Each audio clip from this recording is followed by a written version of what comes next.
What's up, guys, and welcome back to another episode of the Infamous Project. And today it's going to be part 2 of the wheel tire / stance fitment operation on the 1988 Cali Coupe. Now, if you guys saw the last episode, you would have seen that I went through fender fitment, the differences between pre-91 versus the 91 and 93, talked about offsets, talked about different wheel and tire options, and ultimately what I'm trying to achieve in terms of look and feel for this car.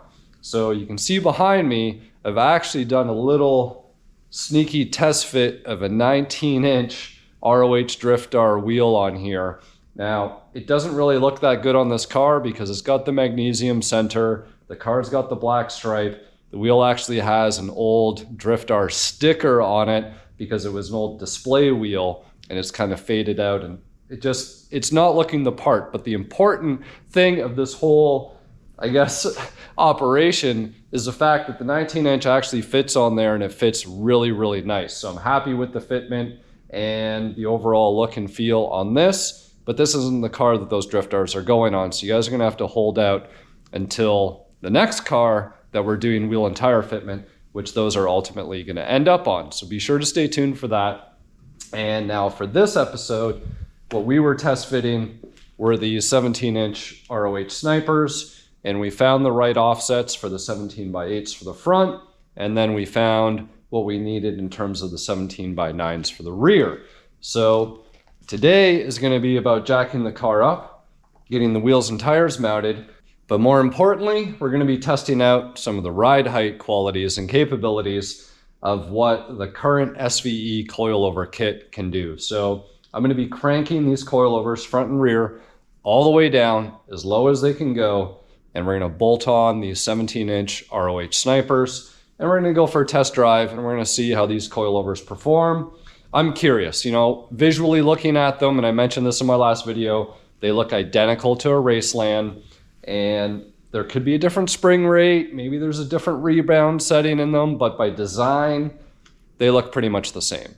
So with that said, I do want to give them an opportunity and a chance, and everything is already installed in the car. So we'll just crank them all the way down. We'll see how the car looks. I did mention that when I put the Racelands in my white Dutch Coupe, that the car didn't go down as far as the stock revert here. And doing some reading online, SVE states that if you put their coilovers in a convertible, that they're not responsible for how low the car may sit because the convertibles are heavier. So they might be onto something there.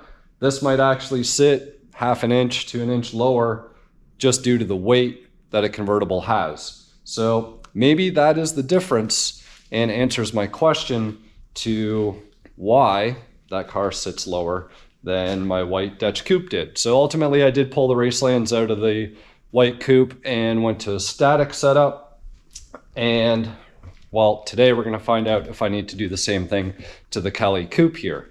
So you can see we got our other 3 wheels and tires ready to go. These are the Falcon Zenith tires, and again we're doing a 17x8 in the front with a 225/45 17, and in the rear we have a 17x9 with a 255/40 17. So a sidewall, that's nice, but nothing too crazy. Pretty flush in terms of the mounting. You can see here, this is an 8, 225, so it's pretty flush on the 8, the 255, same on the 9. We don't have any tire stretch or anything like that going on. So the setup should look pretty sweet once it's on the car.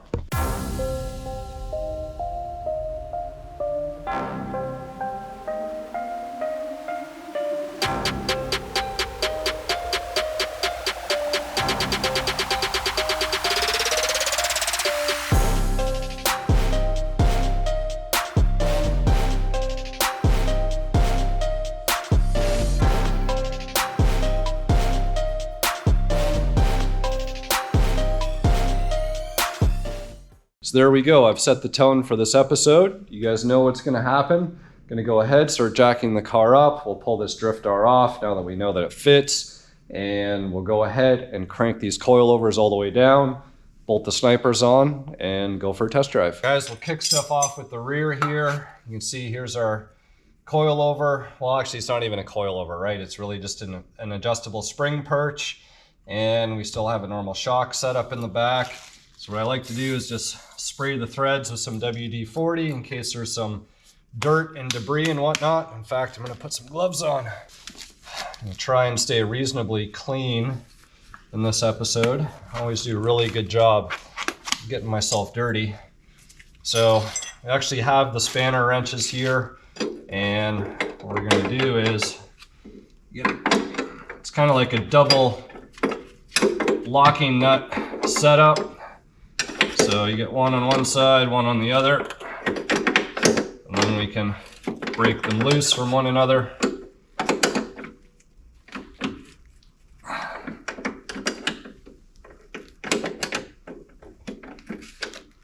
Go.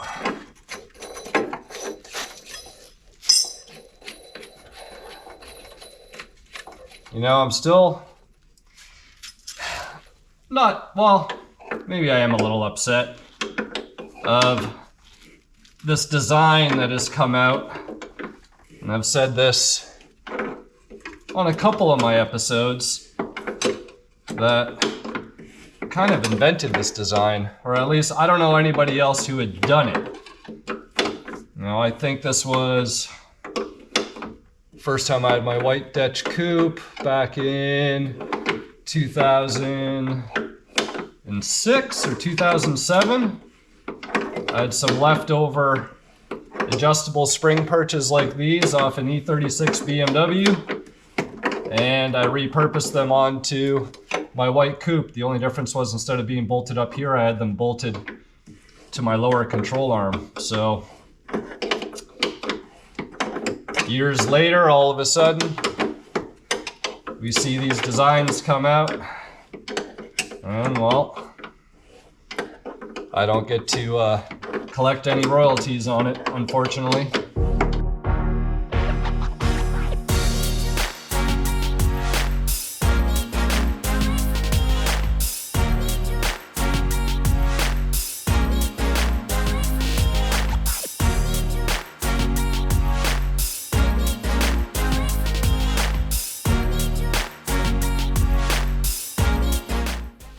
All right, so there we go. Got Snipers on the one side.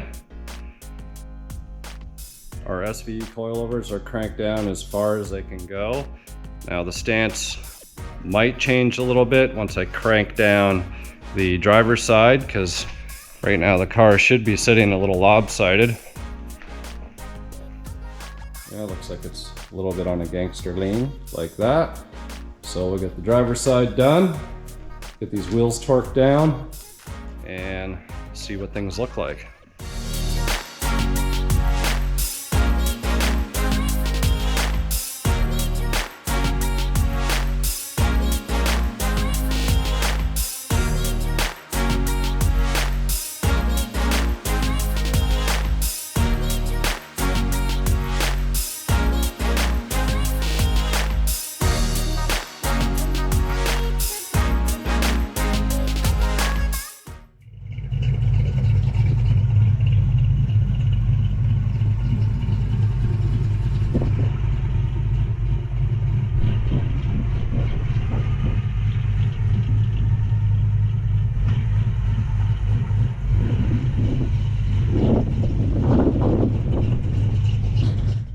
So it's cruise time here in the Cali Coupe.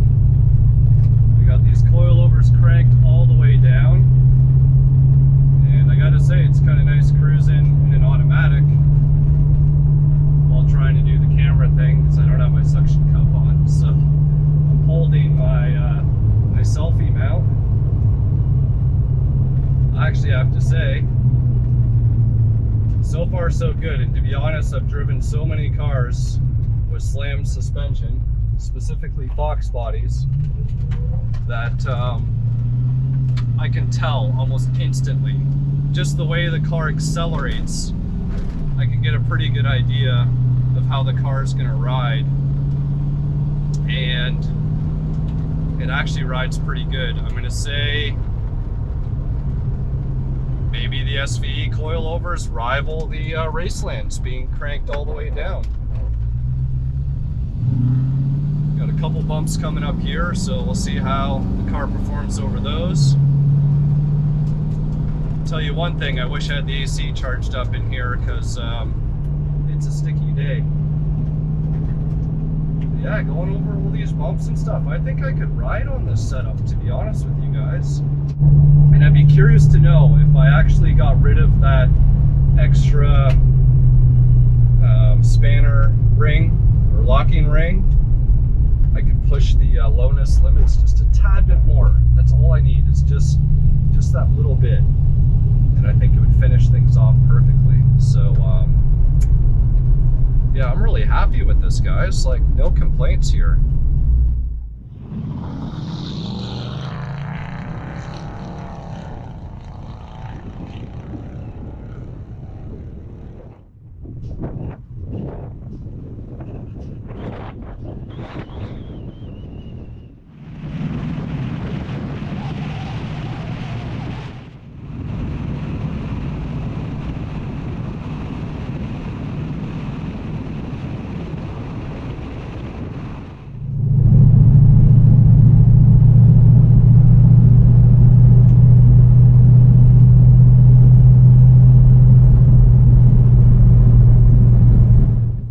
Actually be one of the longer drives that I've taken this car on, and I gotta say, it runs really, really nice. I'm a big fan of the automatic. I've been kind of proclaiming that for a little while now, in terms of just ease of drivability and enjoyment, especially when you're low and you know you're trying to pull into a parking lot or creep into places. You don't have to worry about the clutch pedal and all of those other things. And well, hey, I got an extra arm to hold the camera while I'm doing some GoPro footage here for you guys. So yeah, I gotta say, I'm actually really impressed with the quality of the SVE coilovers. Again, every Foxbody rides and drives different, and I'll say that time and time again. No two of these cars break the same or drive the same as far as I'm concerned. And that could be wear, it could be age, it could be subframe connectors, no subframe connectors, or bolt-in versus weld-in versus those with the seat brackets versus not, and just all those varieties of factors. But in terms of, I think, just the rebound and the bounce and everything else, I really don't have any complaints with these SVE coilovers in this specific car. So I was gonna rip them out. I'm not even lying. Like, I thought these would get cranked down, I'd try it out, and I'd be like, oh, these ride like shit, and I'd have to go to something static. I don't think I am. I think I'm gonna rock these things the way they are, all the way down, enjoy this car.